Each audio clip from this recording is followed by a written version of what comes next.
I've lived 1,000 lives. I've planted 1,000 souls.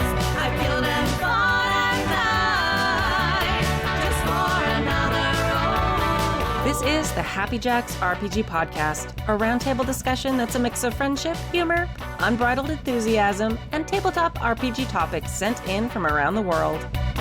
Just for another role.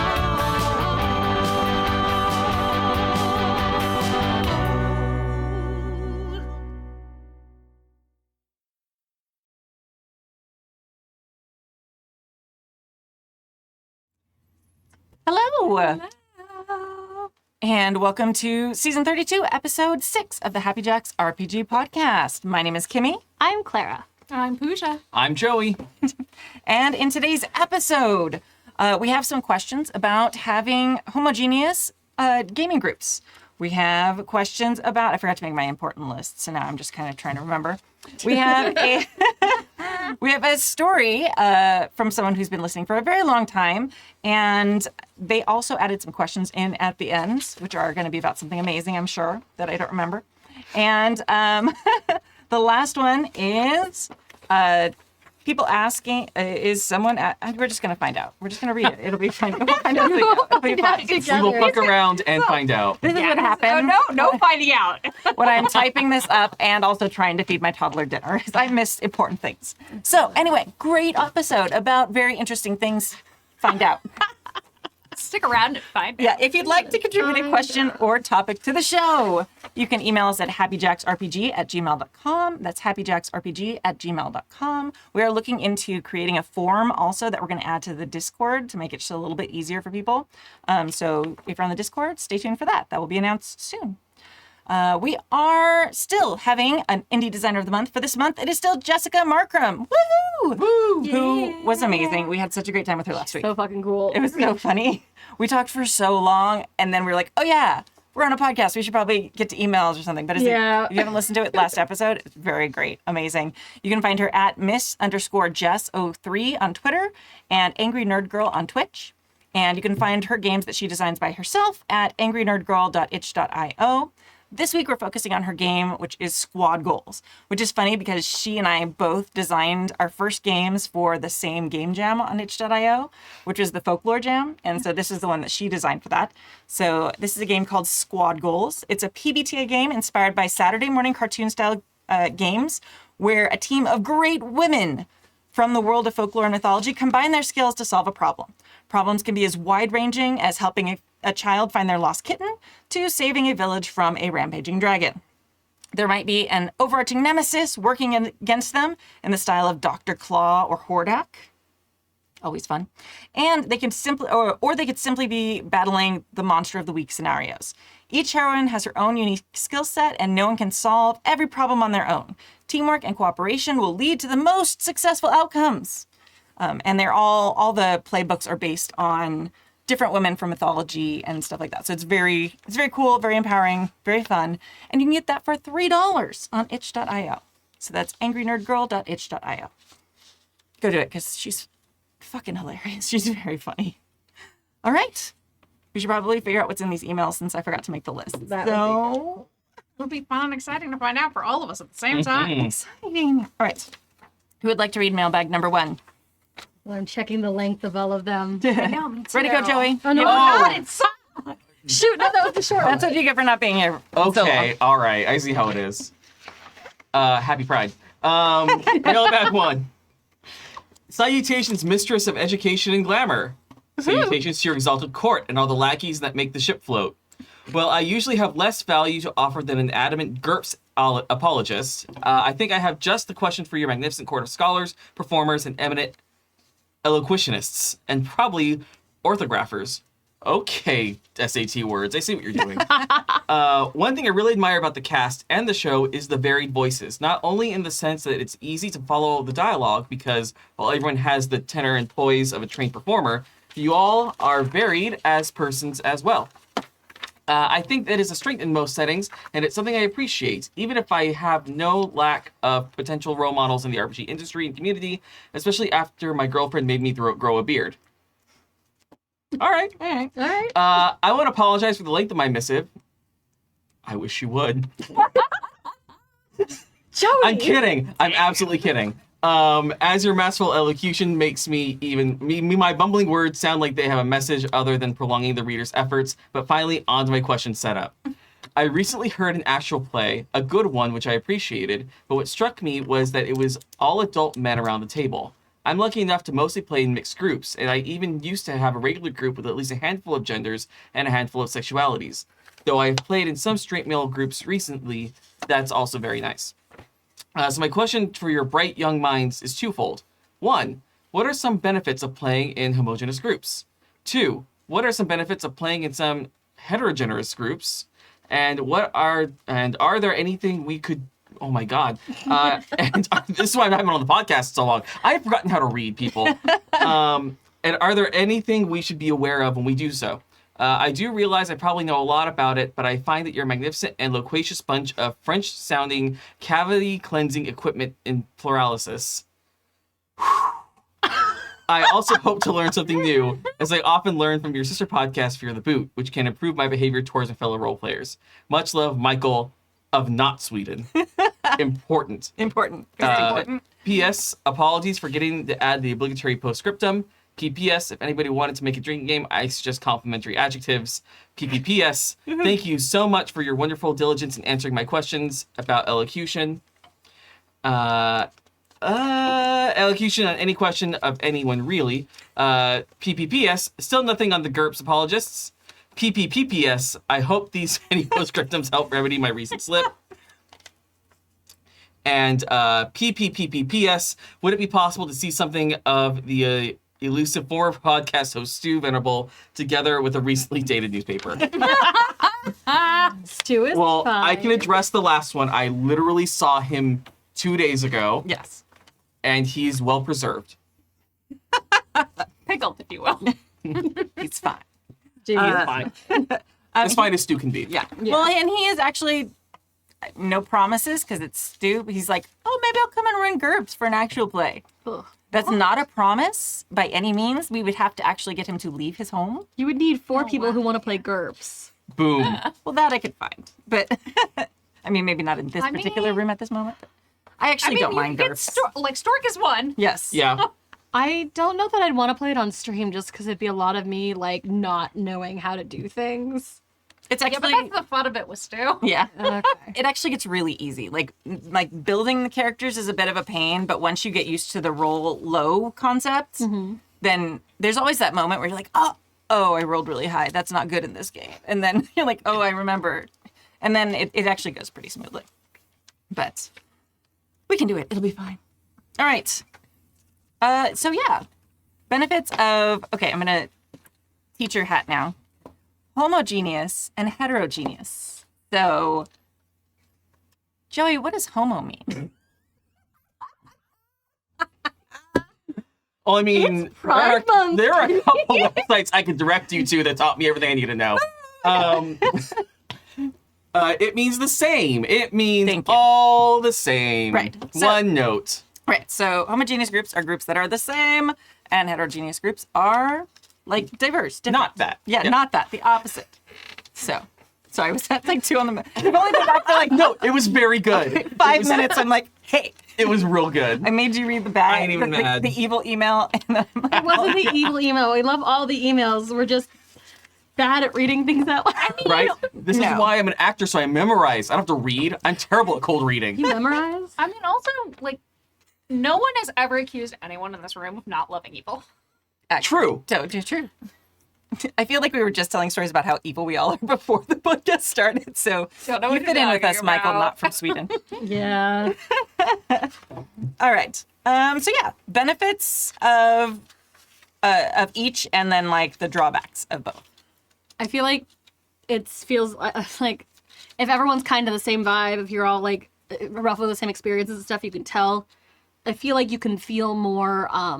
It's like a little bit safer, and you're not worried about like like. You can communicate in a way that has a lot more shorthand, and you can get deeper into the experiences that you guys share. For example, like if you're playing a game and all of you went to the same summer camp, you can set things in that summer camp. You can talk about things in reference to that, and there's a huge benefit there. Not every time you play a tabletop does not have to be a special learning moment for everyone at the table. Sometimes you can just sort of shoot the shit with your friends. Yeah. Mm-hmm. And it's also, I mean, to jump off that point, like, you have, homogeneous groups have shared cultural touchstones and experiences that are kind of baked into your lives. And so you can riff off of that and riff off of, like, those experiences that you all share. Like, generational drama. What a mood. Yeah. Yeah, I think Clara hit the nail on the head, that it's really just about kind of those shortcuts in communicating and being able to, for example, my home group is a bunch of actors. It's all musical theater actors. So I know, weird, right?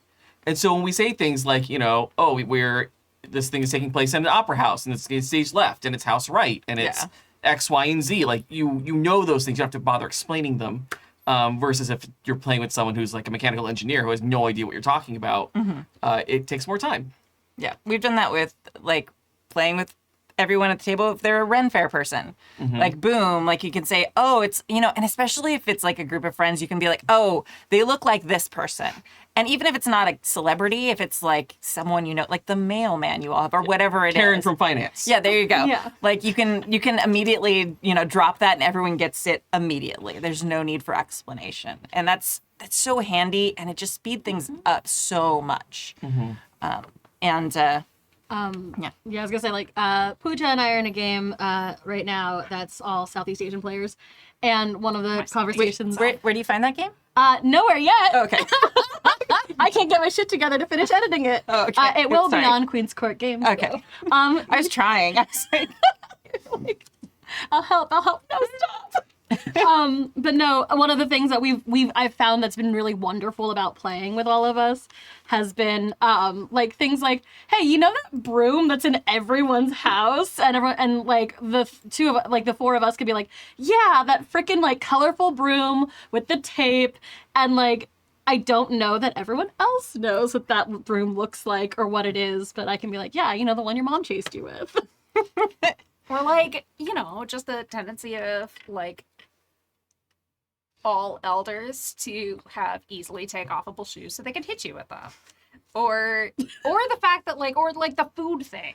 Yeah, we've talked a lot about this where it's like, immediately we can sit down and describe a feast and there's none of this, like, it doesn't feel forced. It doesn't feel like someone's trying to include things for us. It just is like, yeah, of course there's lumpia at this table. Of course there's sticky rice at this table. Of course there's this.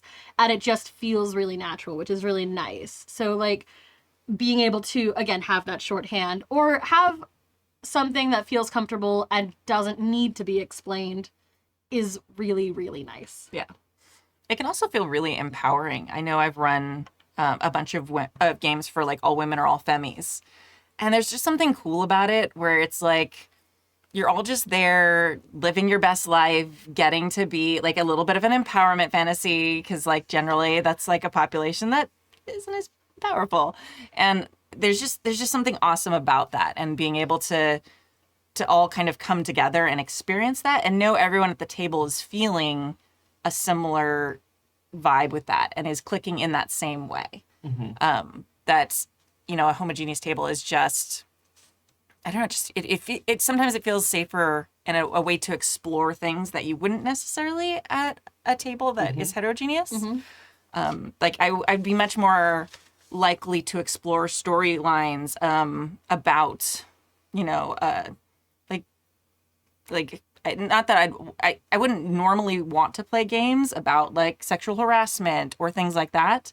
But at a heterogeneous table with all femmies who I know have also experienced that, it can be a way where you can kind of play with those storylines in the vibe of like 9 to 5, the movie, or something like that, the way that movie did, because that was one of the first women-led movies, you know, of that time period.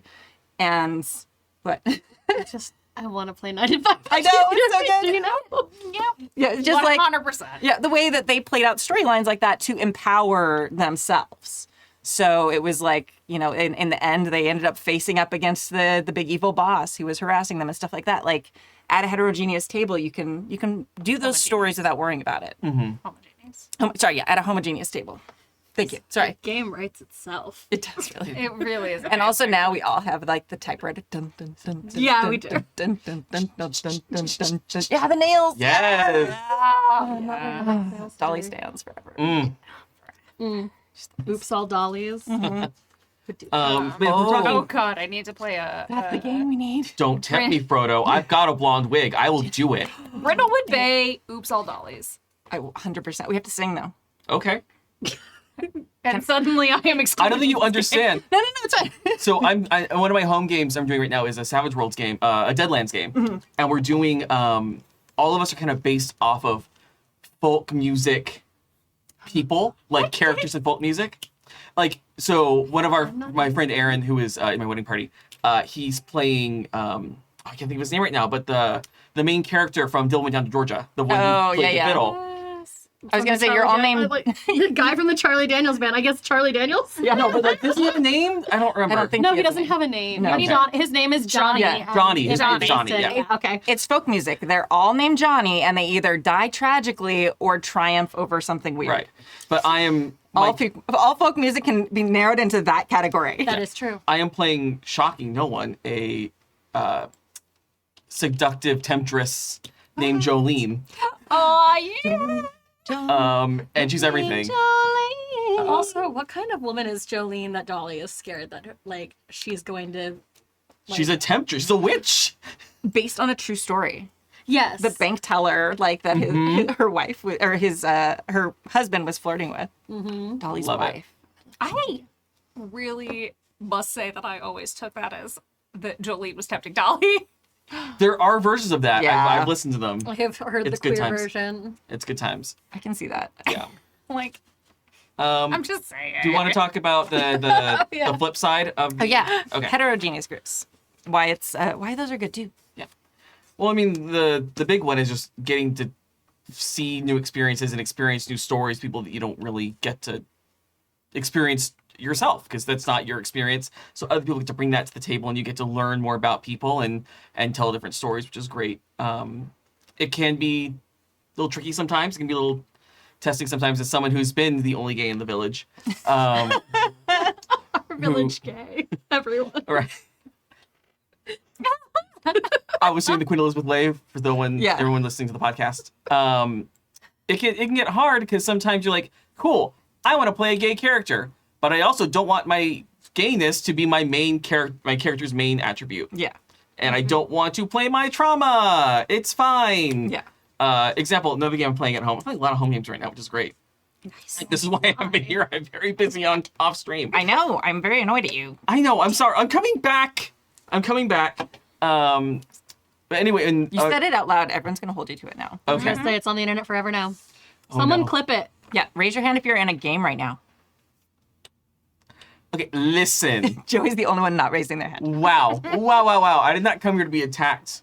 That's not like true. it. I knew exactly what I was coming to. I was like, wait, I'm sorry. You anyway. thought who was here. today? Right.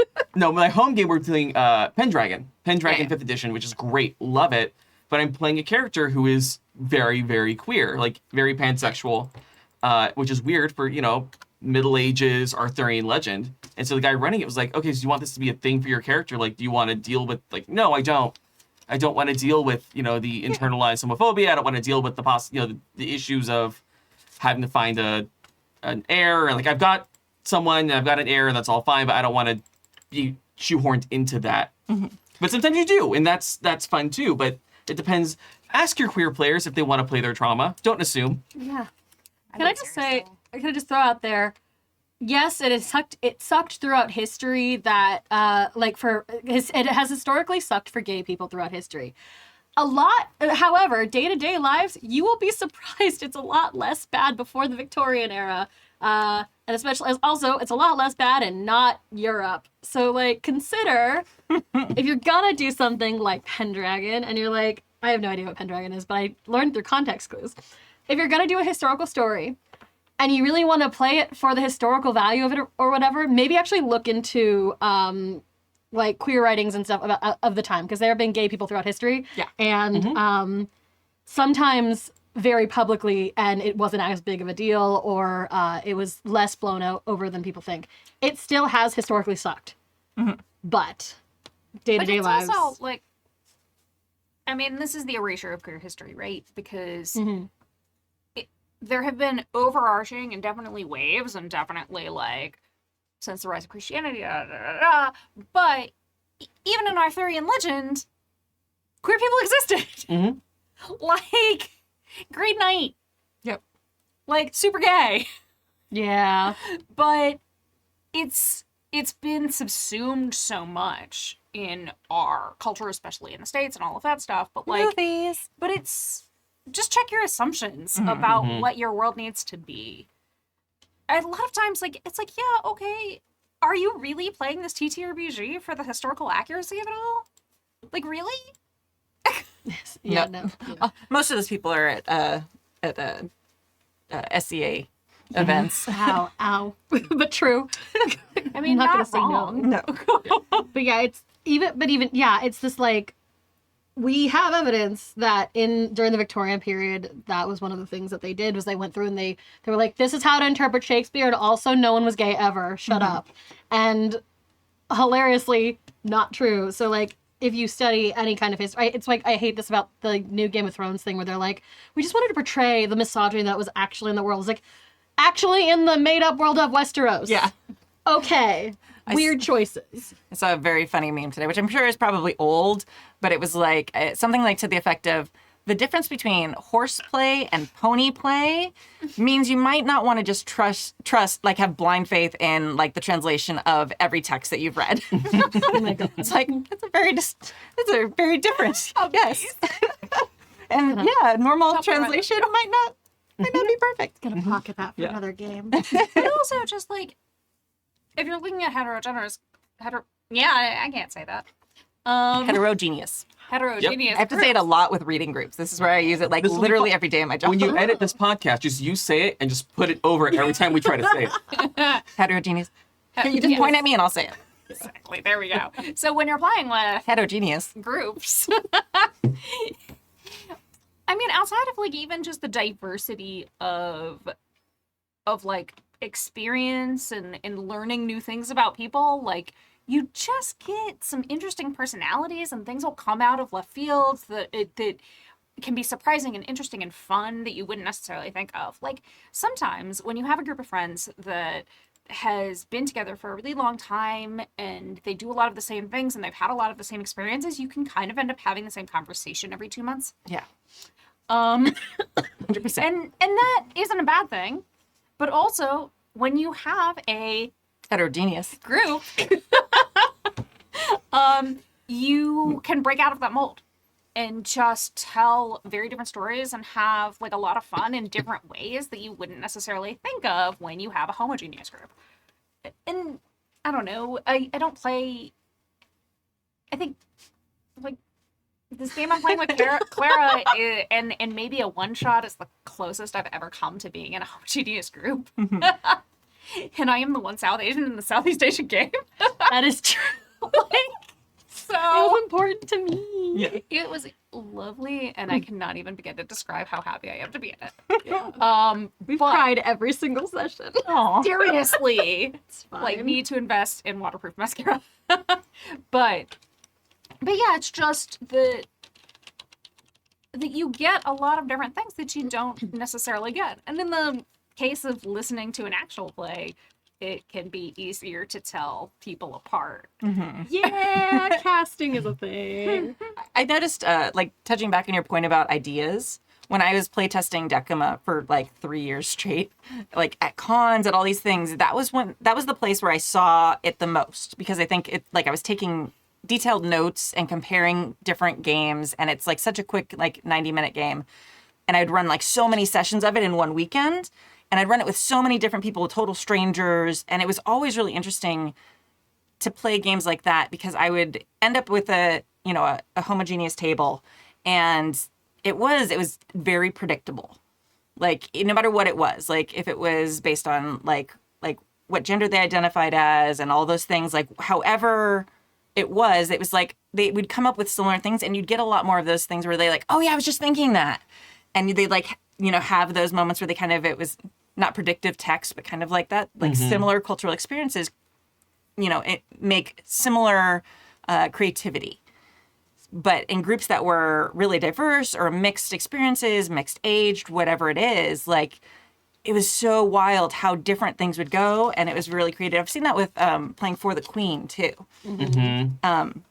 And age differences is something that's really interesting to play with because I think I don't know, like a lot of us play with like our friends like that tend to be about our age, but a lot of us with Happy Jacks we've played with people who are a little bit older than us, and now we have like a whole crop of kiddos. Yeah, Wow. Six babies. And they're like, oh man, being 25. And I'm just like, oh my No one tell Alex. heart.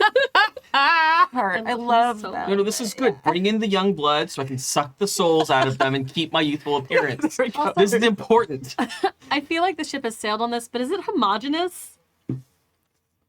I think it, no, Okay. No, I mean, I've always said homogeneous Really? Is that is why I know? milk, and I wasn't sure it was the same, obviously the same root or the same Wait. prefix.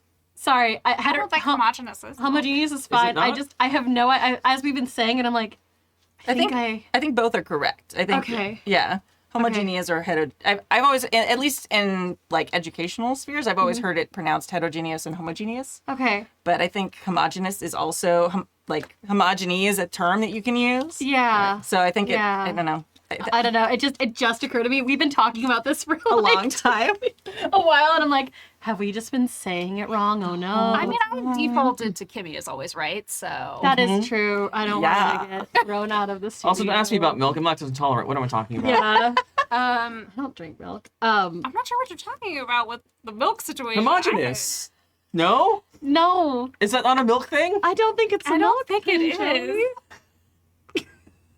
Homogenized milk? Is that not a thing? Internet, help me. No. Milk is Pasteurized milk.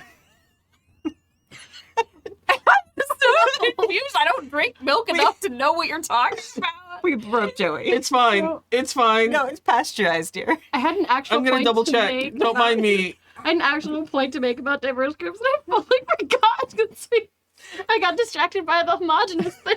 Like, here you have an example of where sub-homogeny can be helpful because, Clara, are you also lactose intolerant? None of us drink milk here. I do. Okay, Kim. Okay, there we go. There we go. Ha! Diversity. Homogenized milk. Oh. Homogenization is used to standardize and disperse milk fat globules to improve the texture, appearance, and taste of milk. Thank you, Google. Excellent. Also, I am not James crazy. I am, posted but not for that. You're vindicated. Yes. You are, especially like against the two lactose intolerant. Yeah, like, I don't know, soy milk. I immediately go to like, now I'm like in parent mode, like, should I be feeding my daughter homogenized milk only? Like, what? Why is that better? What should I do? Like, People survived centuries not drinking just milk out of the cow. I mean, she drank milk from me for a really long time, and I wasn't doing anything to that. So that's Yeah. why. Sorry. I mean, if that I was a say little- I say that I am TMI neither for a you. parent. I'm neither a parent nor should I am I authorized to tell people how to raise their children? But yeah, no. Also, thank you for the assist, chat. Appreciate it. Excellent. So What was I had a point to make, and then we got super. I got Distracted by super milk. that was hung milk. up. That was milk. I wasn't even that. I got derailed by the homogenous thing. That's fine. Something diversity is great, y'all. We did It's it. great. It's fine. Won't be. Yeah. Okay. If you think of it, just shout out in the It middle. also sounds like Michael, not from Sweden, is talking about specifically like groups of, I don't know. Cis white dudes. Yeah. Mhm. I mean, it happens sure. statistically. Yeah. All the time. 100%. Like, still, like, so many different groups on stream or like all the time. But I think it's good that we included like lots of different like types of like groups. Like, there's age, there's race, there's like You gender, There's- all those yeah. things. There's You can be profession. homogenous Profession. and be still Yeah. the minority. Interests. Yeah. Mhm. Yeah. I mean, this is super simplification and not the best one, but if you have a bunch of people who all love, for example, Michael, GURPS, and you're all, yeah, thank you, and you've all, played GURPS and you're all at the table together, that's going to be a very different experience than if you're sitting and playing with Clara, who's like, GURPS? What? I don't want to play. And then I just don't know how. And if someone explains to... you'll be fine. I just said that on the internet. Like, someone's going to explain it to me now, and I don't want that. Please don't. So yeah, I mean, I think it's important also to state that there's a lot of different ways to have a group of like people, because we tend to always like default to ways that can be seen as exclusive or negative and exclusive in negative ways.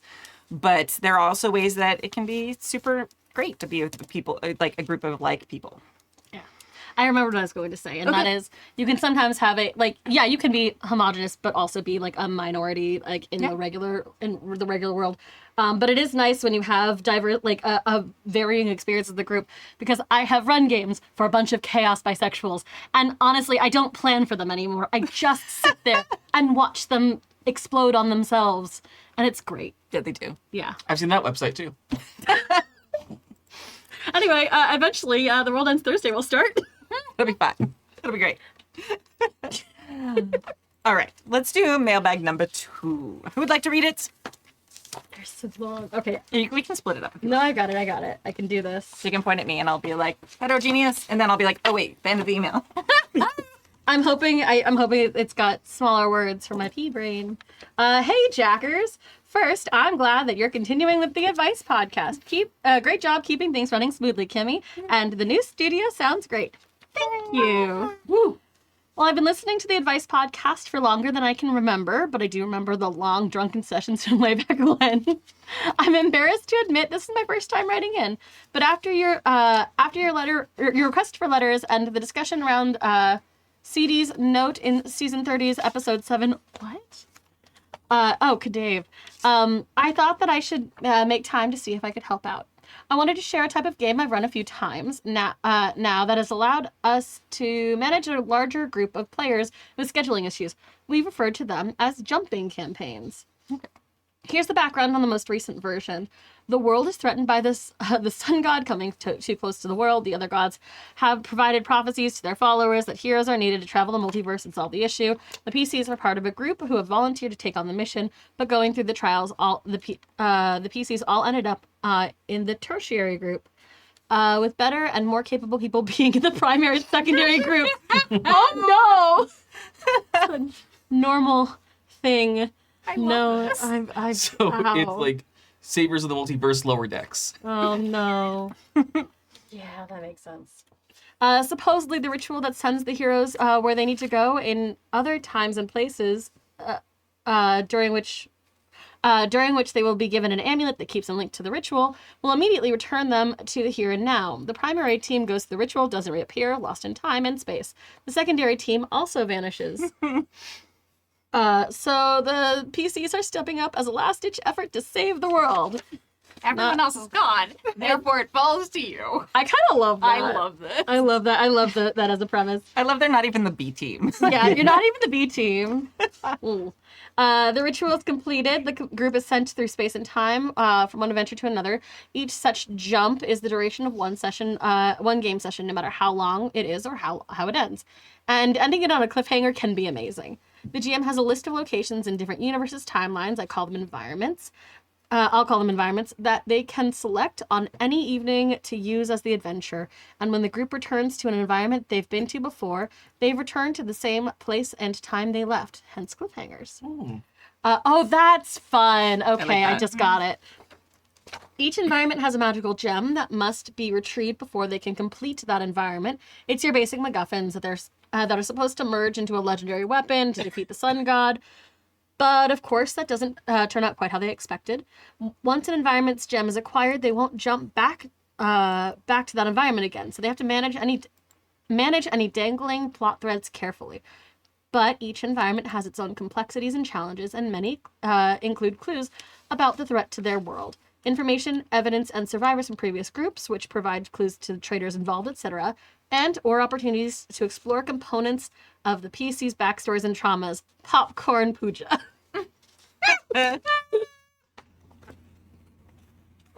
No, I'm serious. Okay. I could keep babbling about specifics for pages. But what is important is that each jump includes only the PCs that are run by the players who have shown up for that jump session, and maybe NPCs that started with them or they pick up along the way if needed to fill in ranks. This idea can work with all kinds of backstories, settings, and mechanics. I've run it with systems ranging from as crunchy as 2nd edition AD&D, oh dear lord, to as See you, light Echo. to as light as a customized version of Everway. I thought about trying it out in GURPS, but could never get an entire group of players who wanted to deal with that level of crunch. My apologies to Stu. I've mostly used this with homebrewed scenarios for each environment, but it can easily be used with published adventures as individual environments with a little tweaking to set up context and build in campaign-specific components. Since this doesn't really have any questions, I thought I'd also bring up a situation I've been struggling with. Our primary gaming group has traditionally said that if one of the 5 players can't make it, we'll still have the session, but that player's character will in some way not be involved. They might be sick, off visiting a relative, or, as in a recent example, temporarily sent away by a powerful foe. If 2 or more people can't make it, we cancel. This was part of our Session 0 agreements. But one player recently decided they didn't want us to play without them anymore, that we needed to cancel any sessions they can't make it to. Also, they're the most frequent absentee. I actually have the data to back that up. Honestly, it really pissed me off when they hit us with this, and I'm at a bit of a loss as to how to process it. I know I just need to have an adult conversation with them about it, but I was curious if you had any thoughts or advice that might help in that. I hope this is useful and not too much babbling. Best wishes for many more years of jacking. Rabit in Indianapolis. P.S. Yes, I put my location on the map, Kimi. Woohoo! Yay! P.P.S. This also makes for a fun situation to do on a one-on-one session where a solitary PC is the only one to show up for a jump. I've used it while hanging out with one of the players or on long car rides as something to pass the time. P.P.P.S. I suppose I should call out the obligatory drink. Huzzah! So I'm gonna do this after The World Ends Thursdays wrap, because it sounds like a lot of fun, and it much would just fun. be I know. the Happy Jacks Network multiverse. Amazing. Oh my god, if we jump to eat different campaigns from the Oh backlist. no. Fuck yes. I will clear my schedule. I'll make it happen. Oh, will you now? I will, I as long will. as it's not in October. I will fight gladiator style to be in this game. There you go. We did Be it. very good. There's so many games at this point. So many. I haven't Exactly. watched all of them, obviously, No. because there's too many. But I would totally do my impression of each world and ignore the lore. That'd be amazing. Clear. And just, I want to run I'll do the Legend of the Five Rings campaign y'all did, and I never listened to because it was way before my time. Here's what you do. You get one person who played in that game incredibly drunk and make them recap it for you. Happy Jacks Amazing. Amazing. I don't think I could recap most of the games. I I can't recall the games I've been in. What was the name of that game? I know I played in it for like 2 years, but Someone was like, hey, you stabbed a ship recently? I was like, what are you talking about? And I was like, that was my thing for like 3 years. Yeah. Crazy. yeah. Yeah, okay. This person's being an asshole. Mm-hmm. Yes. Yeah. I like that you have data. I feel like that's like a good place and a slightly obnoxious, but also like you can't argue with it space. That speaks to my heart. That hits my I have the receipts moment. I feel like your question, like at the end of the day though, like, do you want to keep playing with this person or not? Yeah. Because if you come at this with, look, you are the most freaking absentee and you are the reason why we have the session 0 agreement that one person can be gone, like, you're burning a bridge. Like, or you have a high likelihood of burning a bridge with that person. So you have to go into it with the thought that, like, okay, yes, this person is being an asshole, but, like, how you want to respond to it is in large part going to dictate the outcome of the conversation. Like, hey, we had these session 0 agreements, and with your schedule having been so incompatible with the group so often, it would really be like a detriment to all the other players, like all 4 of the other players plus you as the GM, that to cancel all the time. And you understand that they feel like they're missing out on a lot. Maybe you could offer some one-on-one sessions, like you said you did, like these That's a good car idea. sessions and stuff like that, to make it more, to feel, like make them feel more included. If you want to. If they're really just a jackass and like are making the table a problem, maybe you want to cut them loose and be like, look, this is a you problem, babe. Well, yeah. I mean, that's much better. Like, don't listen to my thing about, here's my receipts. Like, not a great way to start. But also, like, I think part of it depends on why they're missing. Like it's easy for us to be like, well, if they're just scheduling other stuff, or, you know, they're in a Shakespeare play where they get drunk all the time and that's why they're never able to show up for anything. And a shit ton of home games. Joey. You know, whatever it is. All the home And all the home games, Yeah. apparently. Yeah. If they're so in other words, if they're missing for something fun or a hobby or something that they're choosing, like, okay, that's something you can like be a little more like strict about. If it's like life, like, okay, they're going through a divorce or something is hard happening, you know, they're unemployed and their car is breaking down and they feel weird driving all the time. Like, I feel like that's when you give a little bit more wiggle room. Because like, I mean, I'm assuming that you're friends, and that's when like, okay, you know, maybe we can find a way for you. Like, honestly, like Zoom is a great option. Like if they are not able to come in because of like transportation, or they're having to watch the kids or whatever it is, there are lots of ways where you might be able to get them to the session without them having to be there in person. So maybe look at some of those options. Yeah, it as the person in most of my groups who's like, I can't be scheduled, I'm sorry. Like I actually will say though, like that person doesn't need to play. It is a privilege.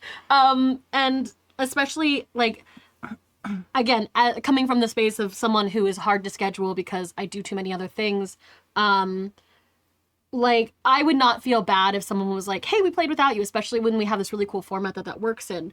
So, like, for me, it's that, like, yeah, that person gotta go, or, I mean, have a frank conversation, do the thing, like, talk about, like, see if you can work around it, you know, if they get, like, I don't miss that much, like, here are my receipts.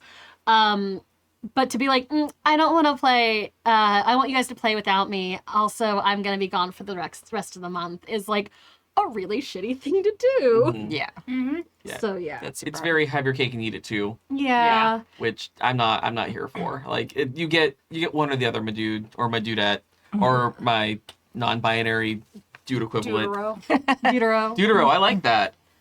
But yeah, it's the Duday. Yes, Yeah, today. As I said, I'm not sure I love it, but yeah, especially just the format of this is very cool to me. I'm in a couple games where there's an overarching meta story, and we have made it so we can go out and do other things within them. So, like, I love that concept. I love that, and like, I understand, like, people have lives and hobbies and things, so you can just go do that. But that format, especially this one where it's like Quantum Leap, but game style, is made for this. So, Yeah. If you get to the point where you are like showing receipts, the best way to phrase it is kind of let them draw their own conclusions. So like present to them, okay, so you've missed 6 of the last 12 sessions. How do you think it's fair to, you know, handle this? So, because at that point, it'll also be a little bit telling. If like, well, I feel like you just shouldn't ever play. It's like, well, that would mean that of the last 12 sessions, all of us who were able to make it would miss over half of the games. We wouldn't be able to play those games. And then kind of like put that in their lane. Like, okay, what do you think about that? Because if they're forced to then, because that kind of forces a little bit of empathy. Like if they're upset that they're missing sessions, and then you kind of confront them with the data that, hey, we would have missed half the last set of games that we were supposed to play if we'd followed what you want us to do. that kind of puts them in a little bit of a situation where they're kind of being a hypocrite. They're being very selfish and they're being a hypocrite. Again, kind of like depending on why they're missing. But that's a good way to kind of confront them about it without being like accusatory. There's just like, here's the information. What do you draw from this? And then let them kind of basically kind of digs their own hole. But yeah. I mean, and it is, and it feels like this person is coming like out of a sense of FOMO, that if they're the one who misses the most games, but you have a setup where it works really well, where like you can play with one person missing, that they're missing out on the most sessions. So like it might just be that's where this, you know, demand for accommodation is coming from, or like not accommodation, but Accommodation, I think that's the right word. but yeah, so I don't know your friend, you know your friend. Like, but yeah, it's like you have a really cool system like set up here. It sounds like it's a really fun game, and it might just be coming from someone who has a schedule that's really effed up. Yeah. And feels like, oh, they're missing out on so much because they can't make it for whatever reason. Yeah. And like coming from someone who literally like can only be at weekday things when she's not working. I get that FOMO. Yeah. So I guess like that's where my empathy is coming from, but also if they're just a flake, like that's rude. Totally different. Yeah. Mm-hmm. Yeah. So I feel like the approach here, like, depends on what's causing the absences. Such a fucking teacher. Absences. Tardies. Sorry. Delinquent. Delinquency. Oh, that's such a good like 90s weird shit word. Because truancy. Oh gosh. Oh my gosh. So much. Okay. It's summer break. I don't have to think about this. Let's move on. Mailbag number 3. Oh, dang it. It's my turn. It's a short one. Yay. Mailbag number 3. Kimmy and the rotating carnival of happy jackanapes. I like jackanapes. That's a good. That's a good one. adjective. Pursuant to filling the email backlog, I write once again. Well, we all know that Steve Jackson got his ideas from a server off the coast of New Jersey. I am curious to hear any unusual sources of gaming inspiration that you've used in the past. Basically, what experiences, shows, movies, books have you found to be particularly useful inspiration, or places to steal from and reskin? Stu routinely mentioned the Rockford Files, but I'd like to hear other sources, particularly the odd, this is a terrible TV show, but a great source of adventure ideas. Personally, for campaigns, I troll the usual sources of pre-written modules, episodes of Lost in Space, and the like. I also try to make random observations of my surroundings / life, which are liable to get one added to watch lists, i.e., how might one break into / sneak into that government contractor facility to sneak the plans to the Death Star. On the flip side, what are some of your favorite IPs which you think are fun and interesting to experience, but make for terrible RPG fodder? A few episodes back, Doctor Who is mentioned as a mixed bag because of the lopsidedness of the Doctor. And if you're Adam, it's just a general loathing for the show. Don't get me started. I mean, I love them so much, but also I know. Wait, do They're they wrong not about a like- lot of things. Yeah. I love you and you're listening. Love you, mean it. Yeah. Christmases. Yeah. I love the movie Arrival, but feel like it would make for a terrible RPG with the difficulty of telling a time-traveling story and too much frustration, the lack of ability to communicate. Thanks, as always, Steve in SoCal. Well, one of my, going off of the idea of using inspiration for other things, for characters and RPGs, one of my favorite characters I've ever played in any RPG ever was in Star Wars Saga Edition. And it was basically deciding I'm going to play a character as if Obi-Wan had trained Leia instead of Luke. Oh. Honestly, a way better stuff. It was so he's still one of my favorite characters I've ever played. Like he's just one of those touchstone characters I go back to constantly. So that's my first suggestion is if you're playing in an IP, look at one of the main characters and find a way to flip them on their head or put them in a different starting position or put them on the opposite side of the war or, you know, do different things like that. And that'll really kind of let you play in a way that you really get to experience or you didn't think you'd get to experience. So for you, Star Wars is like a touchstone. Oh, I love, Star Wars. I'm asking to clarify, not because I don't know. Oh, yeah, absolutely. And on top of that, because I'm in another home game, we don't play them all at the same time, I promise. Only 2 are we playing regularly. Deadlands is kind of a when we can, but we're doing a Fantasy Flight Star Wars game. And I decided to base a character on what if Galen Merrick from Deep Space Nine was a Chiss. Oh. And it has been so much fun. Interesting. It's been so great playing this. As I tell everybody, he's the nicest person you've ever met. And he's got a list of bodies behind him. You won't find them. No. And it's been a lot of fun. So that's another thing is take a character from one IP and translate them into another IP. And see what that does and what that monkey wrench does to that IP. That's awesome. interesting. Yeah. I read a lot. Like, I think anyone who's ever actually met me or spent more than 10 minutes in my company knows that I read a lot. And I'll get obsessed with, like, different characters or situations or tropes.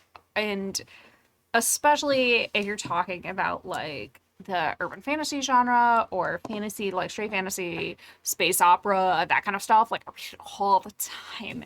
And sometimes it's just fun to be like, I'm going to pluck this character out of that world and put it in this one. And how would they react to shit? And I love doing that. Like, I love taking your, like, you know, space assassin and just plopping her in the middle of a city or something like that. Like, and I'm still a very inexperienced GM, but in the couple of games that I've GM'd, like, trying to pace stuff out because they were about, like, limited runs. We had, like, a specific number of episodes that we were trying to hit. So trying to pace stuff out like you would a season of a television show or the length of a novel.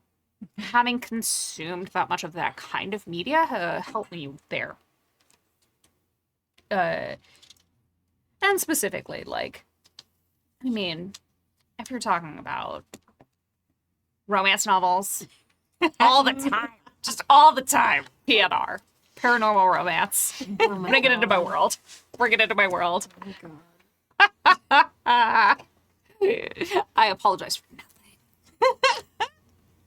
I feel like you could do a supercut of advice shows where I go, I'm going to steal that for a game. Yeah. That's how I Even just from this episode. truly just from this episode. I feel really dumb for like inspiration's all around you. Yeah. But like truly, one of the thing I do the thing where it's like, what if I took a character I love from here and put them in here? I do the thing that I refer to as like following something to its logical conclusion. One of my favorite characters that I'll never get to revisit again for reasons that can be elaborated on, it can be dumbed down to streaming is hard. We did a one-shot for Queen's Court called Dying Fields, and I played a Toreador whose obsession was like Americana and kitsch. And it was this thing where it was like, every time I watch a vampire thing, everyone's really sad. And that's fine. Vampire the Masquerade is supposed to be kind of emo. Kind of? And we've seen a rise in like media about with What We Do in the Shadows and stuff, which obviously takes a piss out of it. But like, there was something about looking at the Toreadors who have this vein where like, if they see something too exciting, they have to stop and stare at it. And I'm like, there's nothing more exciting for me than imagining a Toreador, like a vampire, like apex predator of the night, just like floored by Bob's Big Boy. Yes. I imagine driving through the Midwest would be an experience. It was. And like, that's stuff that like, yeah, it's mostly things that are funny to me, but like that's stuff that Aaron is in chat, and he wanted to remind us that I got sidelined by a Girl Scout craftsman quilt. I did. Aww. But yeah, I say funny. Whenever I say funny, I usually mean like, wouldn't it be interesting if? But there's a lot of like comedy in a lot of those ideas. I'm literally trying to GM a game that is just my hyperfixation with urban fantasy, but specifically like, I love that Terry Pratchett kind of, it's magical, but boy, is it inconvenient kind of mundanity to that magic. I get a lot of my ideas from like being at the DMV or something, and just like, it would be great if like, would this be easier if people had access to magic? That's one of like how I end up coming up with a lot of my stuff. But Like yeah, real world inspiration. it's usually real world. It's usually like if I'm in a situation. Also, my real world is very different than other people's real world. I realize as I'm saying it, like, but I prefer pulling inspiration from just situations that I've already been in or that I've seen other people go through. And like, that would be funny. I'm stealing that for a game later. Thank you. So yeah, I mean, again, even in this episode where it's like, what if we did a Happy Jack's multiverse show, or like even my thing for a multiverse, my character for a multiverse game has that same vibe of like a thing that I thought that was like blown out of proportion. I wanted to make it mundane, so I have like a character who is possessed by many demons and just wants to be a normal person and really sucks at making friends and is very sweet, but is, you know, full of hell. So like, I don't know. I love that stuff. They have to do a lot of paperwork. Yeah. It's fun to me. Wow. Yeah. I feel like there's so much stuff. I feel like it goes through phases. Like for a long time I was really inspired by theater. And like that was kind of my touchstone for so many things. I feel like lately it's kind of changed to cartoons. I wonder why. But like also like honestly, my daughter doesn't really. She watches Thomas the Train. That's it. She will not watch anything else. Horrifying Yeah, show. no, the new one is good. It's the Netflix one that's cute and like animated. Okay. The old one is terrifying. Active nightmare It's fuel. so like the uncanny valley of trades. How did that even happen? And they do. Ask Lloyd Webber. Yeah. Starlight Express. That I, unironic, like my entire household must see Starlight Express if it ever comes to LA. Oh my god, I've seen it twice. So that was a fun show. Specifically went to Vegas to see it twice. wow. It was. I mean, we did other things because we were in Vegas, but Okay. roller skates. No, I know. Roller skates, like shiny train outfits. It's Trains as well. bizarre. Yeah, it's about toy trains. Yes. Not even real trains. Toy trains. Is it toys? Are they They're, toys? no, they're toys. Yes. Oh my god, you're right. There's a framing device. Yeah. And the kid is like basically making the trains kiss. Yeah. It's like if my daughter wrote a musical, that would be it. Peek. Where's that TTRPG? I'm just saying, like, okay, you know what the TTRPG I want now? Is the marriage of cats and Starlight Express. Oh, So I want. Because I'm an evil bitch. How would you even? Is it like all the trains are trying to die? They're It's all like at the a- depot. It is a West Side Story situation. okay. Back to the email. I can go on this for 2 hours. I know, so long. Give me your rage. But yeah, I feel like I don't know, for whatever reason I'm on like a anime kick right now. I've been watching a ton of that. Rewatching like the Netflix Castlevania, a bunch of different things. Oh my It is- god. yeah. That first season was just like, You good? I'm having a moment. Yeah, I'm So sorry. just having a moment. It sucks that Warren Ellis is such a fucking asshole. But anyway, I guess I can feel better because now we know that Netflix pays people crap all, so he's probably not getting paid very well when I rewatch it. So Oh, okay. I was like, what's happening? no, yeah. So I can, at least for now, until like they get a better thing, because yeah, go Red Kill of America. But you know, I can rewatch it now, and he won't get paid very much. But sorry.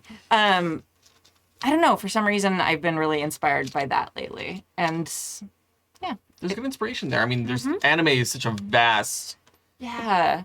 And the style of storytelling is paced really well to match for a TTRPG. You know, you generally, like you were saying, like with a limited run, it's like you got the 30 minutes, but they are, you know, they have like action, and the way they do action is a really great way. I mean, depending on which one you're watching, like it's very visceral. It's also usually really timed well. So it's like you're able to tell this full story with exciting combat and romance and all these things in a very set amount of time. So it's a really great thing for inspiring. And there's literally like every genre. So it's like fantasy, you know, Claymore and blah blah blah, all these things. Well, it's like we've seen, and we see a lot of games that come from a lot of those popular anime genres, like the magical girl genre has a plethora of games you can choose from. Of the game styles that I collect, I do collect magical girl games as well. I even have like the princess, the hopeful, which is the basically World of sent Darkness. that to me. I have it did send too. it I'm to very you. excited to eventually play that. One day we'll play it. It's like someone wrote it for them, and it was based on the old World of Darkness. So like, buyer beware if you find it. But yeah, everything is research for my next TTRPG.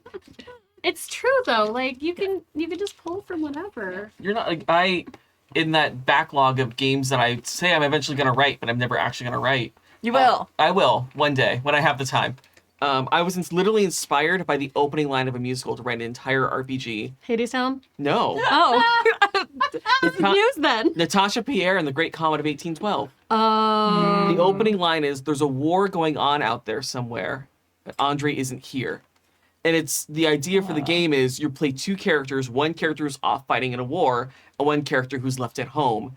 And it's seeing the different things that are happening, going on at war and going on back at home, and finding out when those characters eventually come home, what that looks like and how that affects them and how that affects them going back into war and all that kind of stuff. So it's in there at some point. But yeah, all inspired by the opening line of a musical. That's amazing. Is that the That one? feels like it would be an amazing play-by post. Is it based? They do have a few of those. There's, I forget, I bought one of them because I was thinking of doing like an actual play of it with Sam and I, where like he and I both write letters and recorded our letters. Oh. And then we like edit it together, because this one was for like a love story of someone who's away at war and someone who's at home. And then like we wouldn't be able to listen, like we'd read the letters. I don't know. I was thinking about that. Someone suggested that on Twitter. Yeah, so I haven't done I that. need this in my life now. Is that- You are morally obligated to provide it. That's now true. you That would be put it out lovely. there. Is that the is it War and Peace or Crime and Punishment? That's that Natasha. War and Peace. War and War Peace. and Peace. Okay. Literally like a tiny sliver of War and Peace. The entire musical is based on. Yes. Yeah. No, I was gonna say, is there a War and Peace RPG? I don't know. Yeah, so many of my dumb RPG ideas truly do come from like, is there one like, oh my god, like watching reality TV does this to me too. Yes. One of these days on my list, like Joey and I can compare them, but I think Joey and I are collabing on the RuPaul's Drag Race Problematic Fave PBTA, where you can be like a camp queen. You can be. Only after he finishes helping me write the Star Wars version of Starscape. So I'm just waiting on a message back. oh, oops. Okay. I can leave. I know, right? I feel like I'm not the only one getting get called out tonight. Okay. Oops. Did it. Check those unreads. Okay. It's so funny. I feel like I'm really trying to think of an IP where I was like, you know, that wouldn't really work. Thomas the But, Train. like anything that I actually enjoy, I can figure out a way to make it work. Mm-hmm. Well, Like, or elements of that would work super well in different worlds. Like, so the nice thing, like, I mean, to pick up this example, you loved the movie Arrival, but feel like it would make a terrible RPG with the difficulty of telling a time traveling story. But like, you choose. That's the nice thing about home brewing stuff. You choose what parts of it make it into your world and what don't. Like, it doesn't. As long as all the players and you go in with the same expectations, like, you can have a Star Wars game with a range of players. Joey and I were in a game where you had a range of players of like ultimate Star Wars fans who knew everything and had all the names and the lore and the history and could spell it all correctly, which is a superpower of its own. Yeah. And then you had like people who were more middling and like still fans of Star Wars but didn't necessarily know what any of that was going into it. In terms of deeper lore or the extended universe and stuff like that. So, like, just set the expectations as you go in, like, and y'all choose what makes it in and what doesn't. Yeah. What was I gonna say? It was the Remember. No, it's gone. It's gone. Okay. Oh, I'm sorry. We'll I be ruined halfway it. through the outro and you'll be Yeah. like, The thing will change back. But no, it's the like. It's a picture of Stork. I was gonna say, I don't want to tell everyone what my inspirations are, because then you'll know, and then you'll know how much of a hack I actually am. Sorry. It's true that I'm fully aping some stuff from some books that I really like. and we all do. Yeah, no, absolutely. I'm just like, I mean, not even just in RPGs, just in real life. that is also true. If anybody actually watched The Golden Girls and The Nanny as much as I have, you'll realize every joke I have is just rehashed from 90s sitcoms. Yep. My illusion is, I remember the thing I was gonna say. I did it! So like, and like, even with the Arrival example, Leverage has a great flashback, system to like talk about like, well, how did you prep for this? I could see you doing a game in which like all the players, everyone has to agree, but like you start at the end and you Rashomon, like kind of Rashomon off yourself backwards, like Rashomon yourself. So like, you know, you start at the end and then it's like, well, how did you get here? And then you guys play out the scenario from behind, from the back, or it's like, well, what about this part? And you can kind of jump around in time just that way. Yeah. Well, I'm gonna Go with me on this. Okay. That idea, done with 10 candles. Ooh. All right. Well, we're gonna end the show so we can work on this. Yeah. Yeah. I feel like every time we do Every the show, time we do the show, we have a new game idea. I know. Happy Jack's game jam is just in the week between shows, try to get the game done. Frantically write as much as you can. Yes. All right. Thank you for joining us for season 32, episode 6. We have to come on. We have to go. Why? Hey. Also, we have to like log off so we can start talking about this game idea before we forget That's it. true. We have to go work on a Yes. game now. That's true. Please support our amazing indie designer of the month, Jessica Marcrum. ingrynerdgirl.itch.io. Thank you to our amazing chat mod, James V, and to our amazing Patreons who keep us ad-free and editorially independent, or whatever this is. You can join them at happyjacks.org/Patreon. My name is Kimi. I'm Clara. Still Pooja. And I'm Joey. And today we are going to leave you with a song called Lord Randall by the Netbusker Folk Music Podcast. If you haven't been following Stu's new musical podcast endeavor, because it's been inactive for like almost a year now, it's now becoming active again. He is teaming up with Stork and a schlub named Phil, and he's my ex, I'm allowed to say that. And Damn. and Deep lore. Deep lore. They are recording new music that you can find, and the website for that is netbusker.net. And this Lord Randall, though, is just part of Stu's solo project. So I'm sorry. Did Stu abandon us for another podcast? yeah, that's exactly what he did. He has a new didn't family know? now. Yeah. Oh. Yeah, he went out for cigarettes, never came back. No. Yeah. He got tired of this. He wanted to start a new podcast about folk music, so he did it by himself the first season, and now he's realized that he needs more people to record the music. So now they have the 3-part thing going. He literally abandoned us for his second family. This is what I'm saying. I just found out Stu had a second family. Me too. And I'm so angry about it. Oh my god. One of those my ex. Come on, how do you think I feel about this? No, Oh my give my goodness. baseball bat. You? Yeah, did you know? the call is coming from inside the house. Did you know? Yes. What? Okay. He said it. What am I supposed to don't pay do? attention to things, I'm Stu, Stu's keeper. which is why I don't listen to that podcast. All right. Gotta go. Thank you all. We'll see you next week. Bye.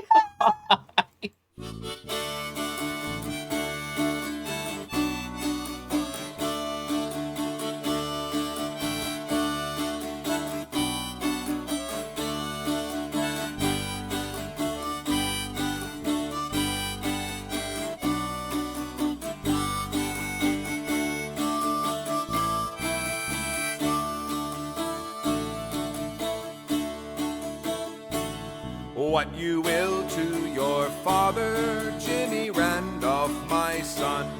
What you will to your father, my oldest, dearest one.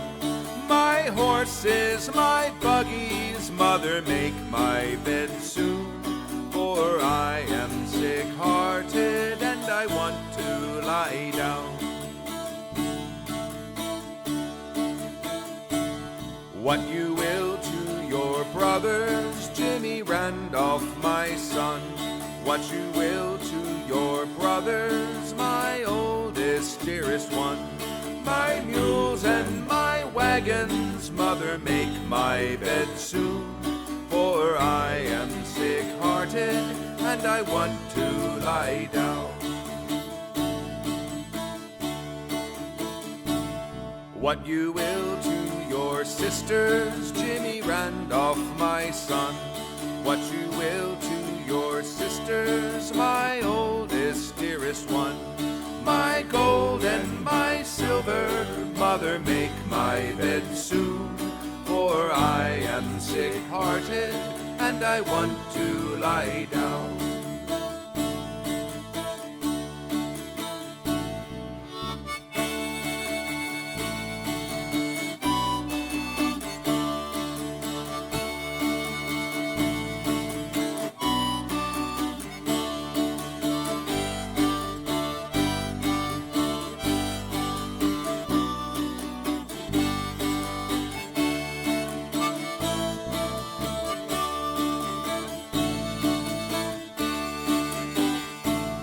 What you will to your sweetheart, Jimmy Randolph, my son.